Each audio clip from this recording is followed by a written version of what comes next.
Okay, good day. So today naka-avail tayo ng tail tidy sa Shopee. So maganda dito, around Bulacan area yung na-order natin.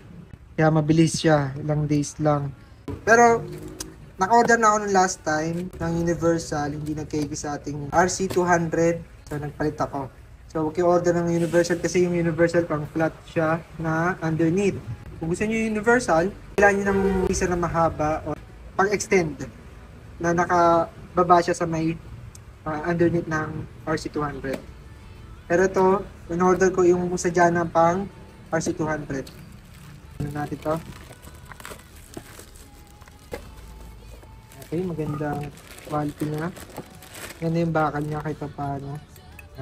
Kasi doon sa review, doon sa Shopee niya, may nag-comment na di raw pasok, 2 volts lang pasok. Baka yun yung mga Gen 1 na RC